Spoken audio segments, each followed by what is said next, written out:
Hello, you're watching Sightline on MNB World, an interview program that invites various guests for a conversation on important theme. And today, our episode is dedicated to cybersecurity and online etiquette. And therefore, we have invited to our program CEO of Mandal Risk Company, Mr. Barsbaatar Ganbold. Hello, how are you doing? Hello, good afternoon. Thank you very much for inviting me for this interview. Barsbaatar Ganbold is the CEO of the Mandal Risk Management Company.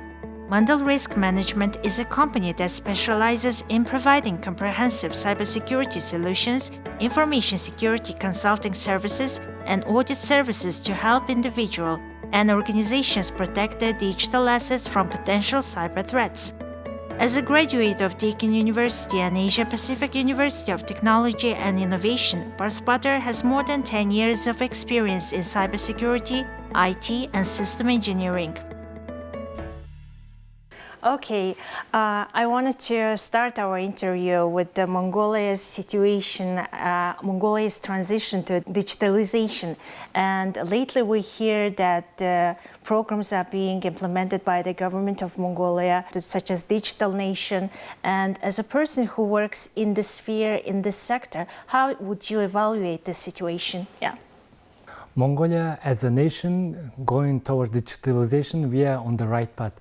But at the moment right now, if you look at the National Cybersecurity Index, we are ranked at 133 from 170 countries. So it's pretty low.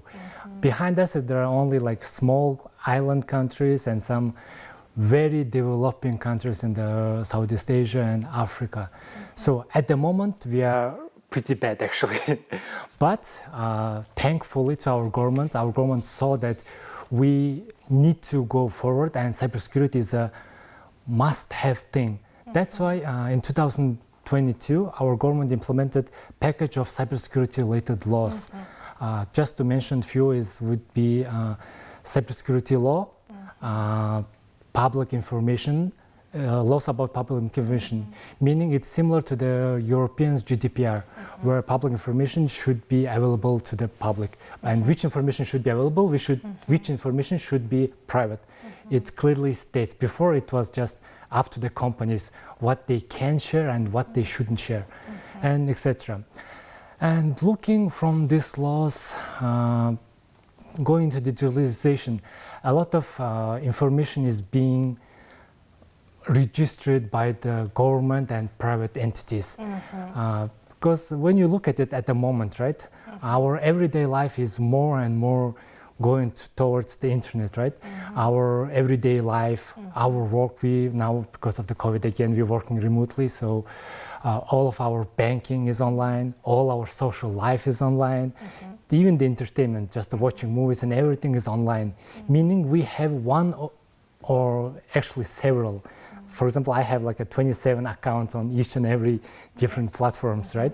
So everything going into this internet thing, everyone having a social accounts. From one side, it's very good for the end user because instead of just going to the bank or queuing for some government services, right? They just, from the comfort of their home, they can just take all the necessary services. They can watch their entertainment, have the social life and everything.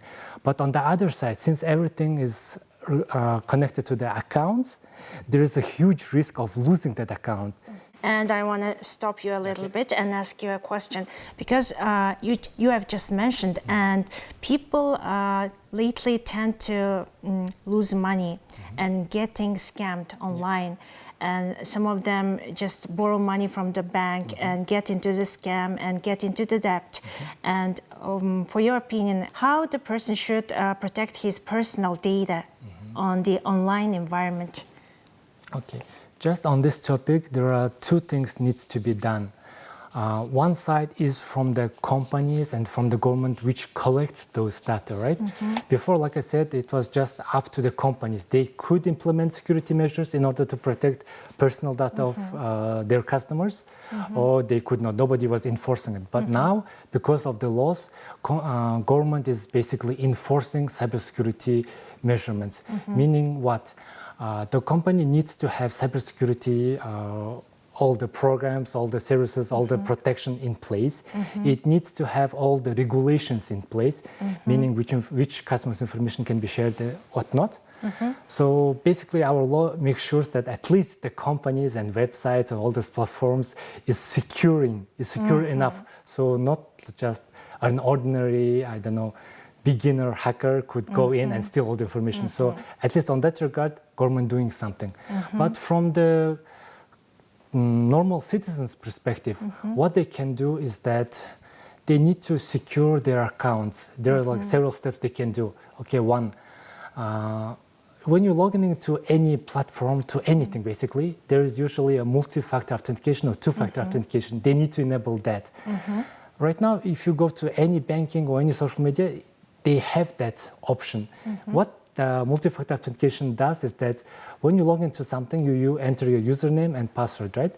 Once you enter that, after that, it will require some type of additional login credentials, meaning it's called like OTP. You could receive a code to your mobile, as SMS or email, or use an authenticator app. This is like the first measure they need to do.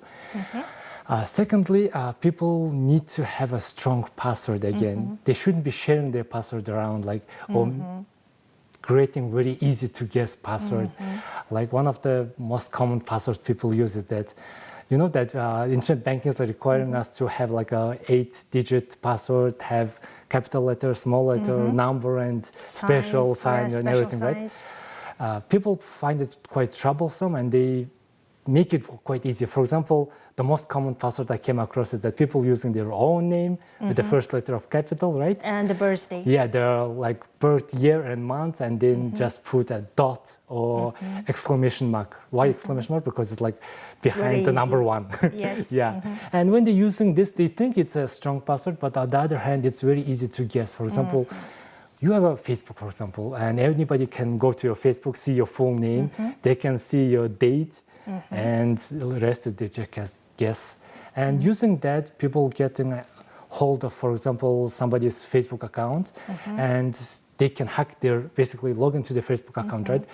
Just logging into Facebook account is not that much of a trouble, okay? If it's an influencer, maybe it's a trouble because they put so much effort collecting all these followers, all these people. But if you are an ordinary citizen, losing Facebook is not big of a deal. But once the scammer gets hold of your Facebook account, it can use your account to send fraudulent or scam messages to your friends and family. And the most common thing that is happening is that, for example, I have a customer who came to me, they lost their Facebook account, and that person has like a lot of friends. There's a saying, right? It's better to have like $100 better to have 100 friends than $100. Yes. So what they did is that that person has a lot of friends. So he was asking 500K, writing some story, like my phone is dead, blah, blah, blah, blah, and asking like 500K to all his friends. 20-something people believed it and sent them money. It's like the most common scam and crime that occurs in online environment. What is the most common one in Mongolia? Is that Facebook fraud? Yeah, Facebook fraud is the most common and most, how to say, just losing an email or something and doing, for example, the hackers can get hold of your email and your Facebook. It's quite easy for them. But getting money out of someone is quite troublesome. And easiest way to get money is this Facebook fraud. When they send this fraudulent message, it's basically a scam, right? To your friends and relatives and ask for money. This is like the most common thing in Mongolia. And second most common, like you could say, cyber attack is, it's called a ransomware. Like it's going on the news pretty frequently for the past 3 to 5 years. It's like asking someone for money and like threatening them with something. Yes, it's basically a ransom, right? What's the traditional ransom is that they kidnap someone and ask for money, right? In return for that person. But in the cyber world, what ransomware does is that hacker puts virus on your computer or your server or whatever, right? And what that virus does, it locks all your files. They become inaccessible. Your Word documents, PDFs, pictures, videos, music, whatever. They're locking it, and they will ask for money or cryptocurrency in exchange to decrypt or open up your files. This is basically how it's done. And it's actually quite difficult. I have like a lot of clients coming to me who've been affected by the ransomware, right? For example, one guy came to me, his personal laptop was affected by the ransomware. He was keeping their like 15 years worth of family pictures, videos, like his whole documents. Yeah. It's like it's quite troublesome. Like losing like 15 years worth of pictures and videos, it's quite hard. There was like another case where an accountant lost like 5 years worth of financial archives. Like the case is going on. And in Mongolia, like two most common things. One is ransomware, and second is Facebook or other email-related scams. Scams, money scams. The money scams. And just to add on top of it, like how this hacker getting hold of your accounts, right? That's the main question. And the main number one reason is that if you look at 2022 statistics, if you take like all the registered attacks, right? More than 90% was because of the phishing emails or phishing messages. You might ask, what is phishing, right? Like people might heard of it or not. Phishing is similar like fishing, right? For fish. What the hacker does is that it sends thousands, like hundreds of thousands, similar email to people with malicious link or file. And unsuspecting person might click on that link or download the file. Once it's downloaded or clicked, that's it. You have virus on the computer that locks up your computer for the ransomware or steals all your credentials, usernames and passwords for all your accounts. We talked about briefly about the digital nation, and lately Mongolia is transitioning to a lot of like platforms like e-Bermt for tax, VAT taxes, or e-Mongolia that provides like public services through online service. And to your opinion, like a person who works in this sector, how safe is Mongolian sites that collect the personal data of its citizens? Okay, on that regard, at least a few, at the moment there are only like a handful of sites that collect like personal data, right? For the e-Bermt, e-tax and few others, to name few. At least they have a proper security in place at the moment. It was not the case before. I'm not sure, like some viewers from the 10 years past, for example, right? If you could go to any government site, they were easily hacked. The national flag could be changed to, I don't know, some Turkey, China, Russia, whatever. It was easy target even for students. Students who studying IT or cybersecurity, they were just doing as an assignment, hacking into different government sites. But our government understood that cybersecurity is essential, and especially they're collecting a lot of data lately. So they're doing everything they can to secure it. And as a citizen, there is nothing you can do actually, because our government, even though they're doing a good job, but it's not perfect. I'm sure you heard of data breaches. There's a thing called the data breaches. The biggest example is that last year Facebook got basically hacked and lost like tens of millions of people's credentials. Yahoo is one of the biggest cases in from 2013 to 2017, they lost over 10 billion people's usernames and passwords. And the list is just going on. The LinkedIn got hacked. Actually, Microsoft got hacked. The list is going on and on. The biggest, I think 2-3 years ago, India's, similar to our e-Bermt or e-Mongolia, they have the similar thing. It got hacked, and every citizen's national ID, birth date information was leaked basically to the whole world. So going that, nothing is, like, just in my opinion, nothing is perfect. What you can do is like, your system could be perfect today, but everything is evolving really fast. Even though our system, at the moment we checked, like we collaborate with them, and everything is okay right now. But they need to keep working on that, because every day there's a new types of attacks. Every day there's a new types of vulnerabilities and weaknesses in the system. So they need to keep putting money into it, keep putting human resources into it to keep it improving.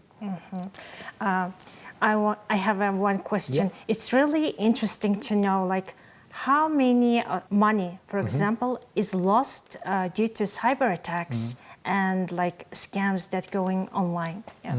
If there is a data like that. Yeah, actually there's a lot of data. For the latest data could be for 2022. It was registered, right? So like only the things that been registered or been registered by all the agencies around the world. It was estimated over $7 trillion was lost to the fraud, to the cyber attacks, to the data breaches. Over $7 trillion US dollars. 7 trillion could be like hard to comprehend, right? Yes. You could translate it to like around $250,000 being lost every second. Let me repeat, 250,000 USD every second is being lost due to cyber attacks. That is a huge number. If not mistaken, our world GDP was around 90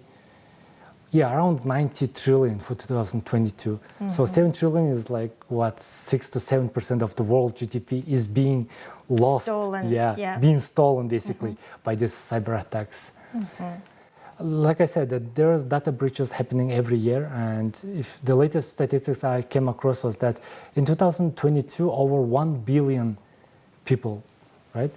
They're estimated like around 3.5 billion internet users, right? So 1 billion user lost their credentials online due to data breaches. So basically it means 1 in every 3 internet user lost their credentials 2021. And when they did a similar research last year in 2022, over 70% did not change their credentials at all. So, and all this breached information, actually, you can just Google and find it. It's not that easy, but whoever wants it, they can Google it and find it. So over 700,000 people never changed their passwords, so they're still vulnerable as of now. Because it's old passwords. Yeah. It should be changed like all the time. It's recommended to change your password at least quarterly or at least half a year. Half a year, every 6 months. Yeah, every 6 months. It's recommended. Because even though you could have very strong, like, I don't know, 16-digit password with all the whistles inside, right? Everything inside, but you know the technology evolves a lot, right? And there are a lot of methods. It's one of them called brute forcing. Basically what it does is that you have your password and they use computer to find your exact password. For example, if it's 8-digit, computer will guess basically everything like from 8 zeros to 8 nines, putting all the letters, special symbols, and it will guess. At the moment, using like strongest graphics, they usually use graphics card for the gaming, right? If using the strongest that graphic card to crack 8-digit password using capital letters, lowercase letters, numbers, and special symbols will take around 30 minutes to crack. Okay, that's it's very fast. Yeah, it's very fast. So what people can do is that put longer password. For example, for 8-digit, it would take around 30 minutes, but if it's 11-digit, it will take around 2 years. For the last like 10 years, I guess, the majority of the population of Mongolia have become the digital users, online users, and there are a lot of kids and underage minors who use like a couple of social platforms to connect with their friends. And what the parents should be aware of when they allow their kids to connect to their online environment. Okay, there are actually been quite a lot of studies done by UNICEF in Mongolian kids, and from that research, it's been estimated that children aged from 3 to 17, more than 70% of them using internet in one way or another. Then, in average, a child spends 5 hours. Just imagine, 3-year-old child spends 5 hours on the internet using their parents' mobile phone or computer or anything. They spend more than 5 hours online. And then they are being exposed to everything. Like internet is on the one side is good thing, right? You could learn everything. There's like information on anything. But at the same time, they're exposed to all the bad things as well. I mean, the drugs, violence, all the cyberbullying and everything. They've been exposed to everything, and it's quite hard to control for the parents. All parents can do is, what usually parents do is that just scold their children, don't use your computer, don't use that, but they have no idea what they're doing online. And because of that, you know, the children as like a white paper, right? They learn everything they see. And once they've been exposed to everything, they are growing up pretty fast. They're being exposed to a lot of, even if on the social media, the Facebook, Instagram, TikTok, whatever, Snapchat. There's one thing is good, they're chatting with their friends, socializing, learning, right? On the other hand, just on all the social platforms, just one click away, you could be exposed all to the adult sexual content, to all the violence, all this suicide thing, all these pretty dangerous challenges. Lately, for the past 2 to 3 years, there's a lot of dangerous challenging going around. It's been going worldwide, but it started affecting Mongolian children as well, like very dangerous challenges like... Momo? Yeah, Momo was one thing, but Momo was English language. So, you know that actually what Momo was doing is that telling children, small children, Momo was appearing as an ad between children's videos. Contents, yeah. Children were watching, I don't know, all these cocomelons and stuff, and in between there was an ad with a Momo. It's a very scary looking bird thing. Actually, it was a sculpture done by a Japanese person, but they used that model to speak to the children and tell them to harm themselves, harm other people, and even to go and suicide themselves. It was just depressing them, and people were just following it because they were scared. The another more realistic ones is that, I don't want to mention like what kind of challenges because people might follow it, but there's like a lot of dangerous challenges that a lot of children, especially in Mongolia even, they've been hurt, even hospitalized, and few children even committed suicide because of these challenges. They were that dangerous because they were that easy to get influenced. There are a lot of bad people on the internet, and children, they don't know better. They just been exposed to it, and whatever they've been hearing, they just believing it, and they're harming themselves. And what actually parents can do in order to control it, just taking away the phone and computer is not enough, because they will find a way. It's just nature of the children, right? When you tell them not to do it, they will do it anyway. Yes, exactly. They will find a way to do it. And nowadays, even the 5-year-old child is more, the smartphone is savvy. more internet savvy than their parents, right? So they will find a way to do it. So one of the best practices most parents in the Western countries do is the parental control. What parental control is basically, as you could call it, a platform or an app. How it works. Parent installs parental control on their device. It could be mobile phone or computer, and it installs similar app on their children's device. It could be anything, the mobile phones, iPhone, Android, or tablet, or laptop, Mac, anything, any device, it can be installed then. And parents can filter all the content their children are viewing. Instead of just taking away their device, it could put a limitation in control. For example, children going to the Google, they cannot search for adult content or violence-related, drug-related. Whatever they deem inappropriate, they can just block it, and children just won't be able to see it, one thing. Second thing, the parental control can look at, it won't be reading every single messages, but it can detect when children are sending, for example, inappropriate, receiving or sending inappropriate pictures. Because, you know, it's like I said, people on the internet are bad, right? Most of them are bad, mean harm, and they send a lot of inappropriate pictures and videos to their children.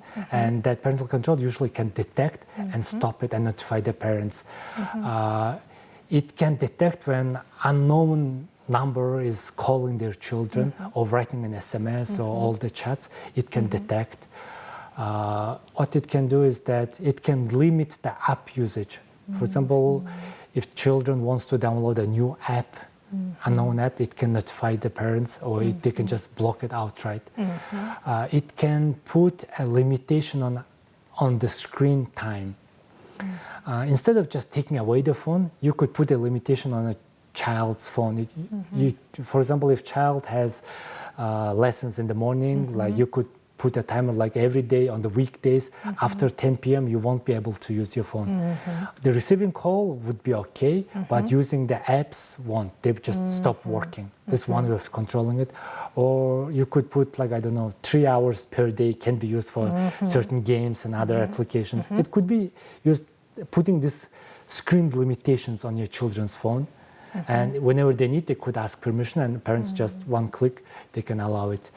Or yeah, that's one thing. And another thing, they can keep track of children's GPS location. They, instead of just like, the parents also work and they're busy, they cannot be taking their children to the school and from the school, right? And they just need to call or video call and ask, did you arrive at your school safely? Or did you arrive home safely? Were you going to, I don't know, some bad places, right? Instead of just asking and interrogating your child, there could be a parental control app can basically allows them to track their children. They can just open the app and see them 24/7, or you could even put the notifications, for example, for your home and their school. Whenever they leave home, they will get notified. When they come to the school, it will get notified. When they come back, it will get notified. That's great. There are a lot of benefits of using that one. Okay, wrapping up our short conversation, what kind of good internet habits should every online user adopt, like shortly? Okay. Like I said, security is number one, and a lot of people, since losing their social media, having a good password, strong password, and don't use one password for every single thing, right? Use different password every single account. Second, third, every account now has, like I mentioned before, multi-factor authentication. Please enable it and use it. Even when you lose your account or someone else is using your credentials to log in from different place, it will ask and notify you. So use that. Next is, I know it's a lifestyle. People share a lot of things online, right? Like what they eat, where they go. Too much private information. Too much private information. Don't share too much. You could share information, but don't share too much private information. What it can lead to is that, for example, a lot of people like to share that they're traveling abroad, right? So the social media, they will show like, I have this car, I have this watch, this bag. They will show to the social media they're rich. Then they will say, we are going on vacation for 2 weeks. We're away from our home. And people can use that to come to your home and just basically rob you. They will know for sure that nobody will home for 2 weeks. They will come and rob you. Another thing is that people share, okay, you could share your private things, but don't share too much information like where is your address, how much goods you have, that kind of thing. Secondly, please, people, don't share too much information about your children. Especially where they go to school and where they hang out, that kind of thing. Because kidnapping is not that common in Mongolia, but it's still happening. So please don't share too much information about children. And there are a lot of dangerous people. A lot of dangerous people. Because you never know how much like cyberbullying is happening to your children. So one thing, right? Don't share too much about your children, and talk to your children about the social use. Like I said, children is like a white paper. They will be exposed to everything. So instead of telling them don't do it, because they will do it anyway, using anything, whatever means. So talk to your children, explain to them why they cannot do certain things, why it is dangerous. Don't just say no, no, no, no. Explain to them, talk to them, be part of it. One thing, having a parental control app could find out about it earlier than before. Then secondly, just talk to your children, spend more time with your children. And please be aware that children are learning from you. If a father or mother just comes home and using on their mobile phone all evening, every day, your children will understand that this is the normal and they will just copy you. Instead, make some time for your children, talk to them, understand them, and they will open up to you and talk about this cyberbullying thing. In other words, educate your children about how to properly use the internet environment and social media, right? Yes, because before like for example, me growing up, I didn't have social media. I was just going outside, playing with children, and it were usually children, right? But on the internet, anybody could be behind that account. It could show a picture of a small boy or small girl, but it could be like a 40-plus-year-old creep who could be writing with your children. So please be aware of that. Be aware of who are they chatting with, who are they talking to. Well, thank you for accepting our invitation and taking part in our program. Thank you very much for inviting me. It was my pleasure. Well, that was the new episode of Sightline. Today in our program, we had CEO of Mandal Risk Company, Barsbaatar Ganbold. We'll see you next time with more stories and updates. Have a nice evening. Goodbye.